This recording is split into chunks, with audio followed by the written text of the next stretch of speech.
विनम्रता बड़ा सुंदर सा खूबसूरत सा आभूषण है जो किसी भी इंसान को बिना गहनों के खूबसूरत बना देता है। विनम्रता की सुगंध उस इंसान के व्यवहार से, हाव भाव से झलकती है। राजकुमार भरत भी एक राजकुमार हैं और विशाल कौशल राज्य के होनहार राजा भी हैं, लेकिन फिर भी उनकी विनम्रता कि जब वो निषाद राज गुह वन के एक वनवासी राजा हैं, उनके गुह राजा जो हैं उनसे मिलते हैं बड़ी विनम्रता से। जैसे ही पता चलता है कि ये मेरे बड़े भाई के मित्र हैं, बहुत ही आनंद से, उमंग से, विनम्रता और उत्साह से अपना रथ छोड़कर नीचे आते हैं। और जब वो संशय करते हैं उन पर कि आपने धोखे से भाई का राज्य ले लिया है, तब भी उनकी विनम्रता, कोई अहंकार नहीं, मीठे विनम्र शब्दों में वो बताते हैं कि नहीं, मैंने कुछ गलत नहीं किया है, मैं किसी तरह से दोषी नहीं हूँ। सुनते हैं इस प्रसंग को। सद्गुरुदेव से प्रार्थना कि अपना आशीर्वाद भरा हाथ मेरे मस्तक पर रखें और माँ सरस्वती जी से निवेदन कि मेरे कंठ में विराजें, ताकि मैं रामायण और रामचरितमानस का पाठ उचित उच्चारण के साथ कर सकूं। भरत जी का शील और प्रेम देखकर निषाद राज का मन संकोच से भर गया। मन में आनंद भी हो रहा था। वो बड़े प्रेम से भरत को टकटकी लगाकर देखते ही रहे। फिर कहते हैं कि आपके परम अनुग्रह से मेरी कई पीढ़ियों का कल्याण हो गया। वे बोलते हैं कि मैं नीच जाति का, नीच कर्म करने वाला, कुबुद्धि, कम जाति का हूँ, परंतु जब से अनंत कोटि ब्रह्मांड के नायक प्रभु श्री राम जी ने मुझे अपनाया है, तभी से मैं विश्व का भूषण बन गया हूँ। फिर निषाद राज ने सभी रानियों का एक एक कर स्वागत किया, शत्रुघ्न का स्वागत किया। सब कहने लगे, जिसे कल्याण स्वरूप श्री राम जी ने गले लगाया है, उसके भाग्य की हम क्या ही बढ़ाई करें। तब चूंकि रात हो गई थी, सभी विश्राम करना चाहते थे। तब भरत अपनी शैया पर गए। तब गुह उनके पास आकर बोले, जब राम यहाँ पर सीता एवं लक्ष्मण के साथ आए थे, तब वे हमारे द्वारा बनाए हुए सूखे पत्तों की शैया पर सोए थे।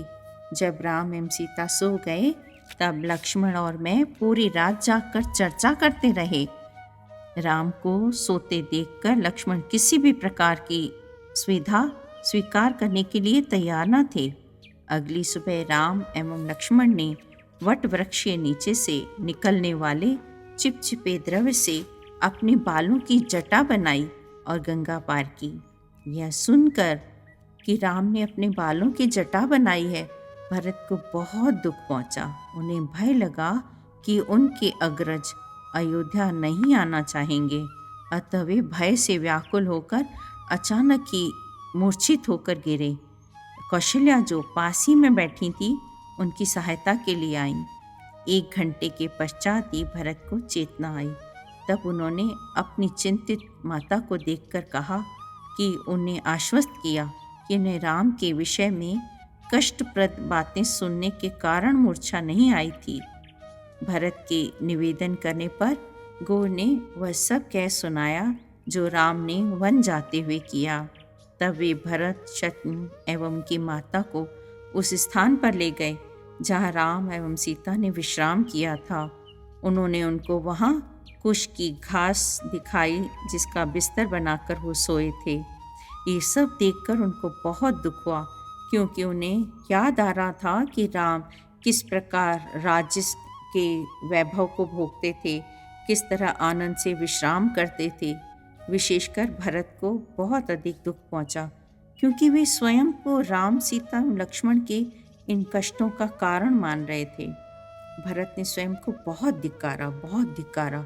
सोचा कि उन्हें भी तुरंत ही बालों की जटा बनाकर भूमि पर लेट जाना चाहिए, और इस प्रकार वनवास में राम का स्थान ले लेना चाहिए।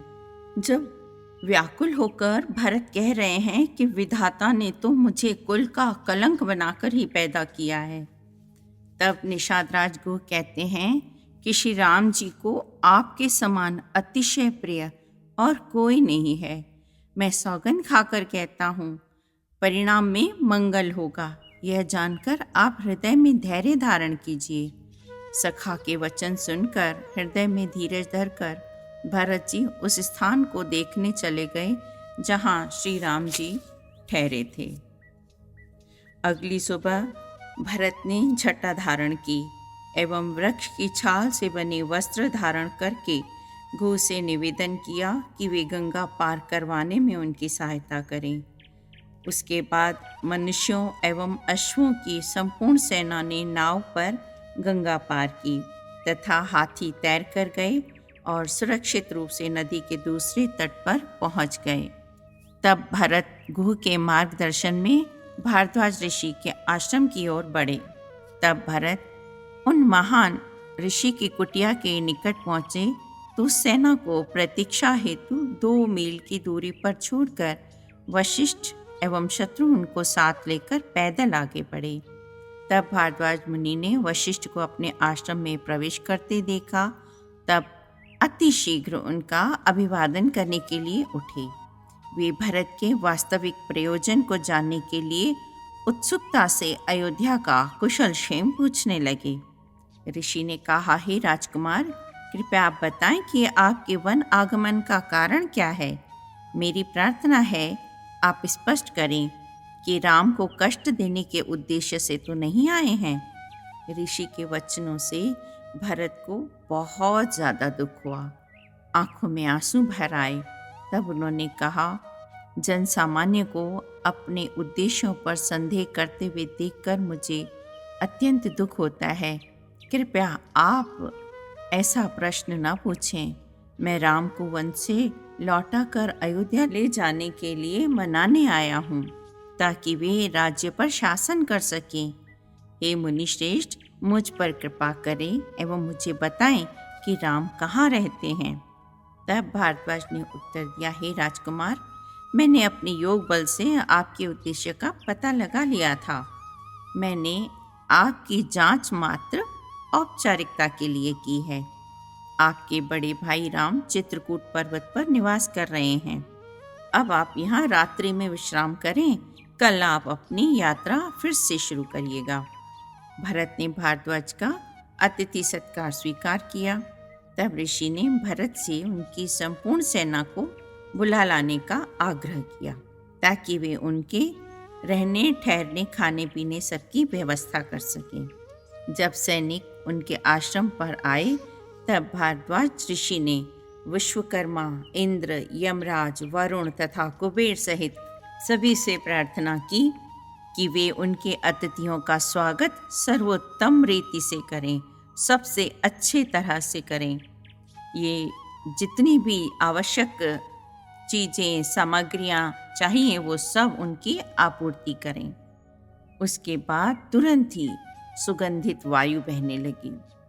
स्वर्ण से सुगंधित स्वर्ग से सुगंधित पुष्पों की वर्षा होने लगी।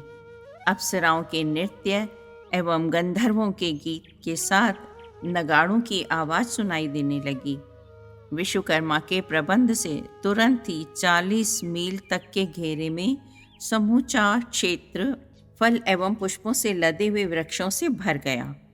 अद्भुत रूप से 4 कक्ष वाले भवन, मतलब हर भवन में, हर महल में 4-4 कमरे और अस्तबल जो घोड़ों के रहने की जगह है वो सब भी बन गई। और उसके साथ ही साथ एक राजमहल भी तैयार हो गया जिसमें सजा हुआ सामान, खाद्य पदार्थ, वस्त्र और आमोद प्रमोद की सारी वस्तुएं जो कल्पना भी नहीं की जा सकती इतनी सुंदर रीति से सज गईं। भरत ने अपने पुरोहित एवं मंत्रियों सहित उस भव्य महल में प्रवेश किया। जैसे ही वे राज सिंहासन की ओर बढ़े, उन्होंने राम का ध्यान किया जैसे कि राम वहाँ बैठे हों, और मन में ऐसा सोचते हुए भरत ने उस सिंहासन की परिक्रमा करके प्रणाम किया। सैनिकों के लिए भी भरपूर मनोरंजन की व्यवस्था की गई थी। अप्सराएं अपने सुरीले स्वर में उनके लिए गीत गा रही थी एवं उनसे मदिरा पीने एवं खीर खाने का आग्रह भी कर रही थी। इस आमोद प्रमोद से वे इतने विस्मित थे, इतने हैरान थे, मानो वे सभी किसी सुखद स्वप्न का आनंद ले रहे हों। ऐसा लग रहा था उन्हें कि हम कोई सपना देख रहे हैं। और रात्रि बहुत जल्दी बीत गई। सुबह होते ही गंधर्व अप्सराएं एवं दिव्य वृक्षों ने भारद्वाज से अनुमति ली और वे अपने अपने लोगों को चले गए। तब भरत ने भारद्वाज ऋषि की परिक्रमा की एवं अपनी सेना को प्रस्थान करने की आज्ञा दी। पैदल सेना के दलों, घोड़ों, रथों एवं हाथियों के आगे बढ़ने के कारण सभी वन्य प्राणी भय के कारण भागकर इधर उधर जाने लगे। आखिरकार जब चित्रकूट पर्वत दिखाई देने लगा, तब भरत ने अपने संतरियों से राम की कुटिया का पता लगाने के लिए कहा। कुछ सैनिकों ने जब दूर उठता हुआ धुआं देखा, तब उत्साहित होकर भरत को इसकी सूचना दी। अपनी सेना को शिविर लगाने की आज्ञा देकर भरत वशिष्ठ, सुमंत्र एवं कुछ अन्य व्यक्तियों के साथ पैदल ही उस ओर आगे बढ़े। जय राम जी की। अगर आपको मेरा वीडियो पसंद आया है तो मेरे चैनल को सब्सक्राइब जरूर करिएगा और अपने ही जैसे राम भक्तों को शेयर जरूर करिएगा। जय राम जी की।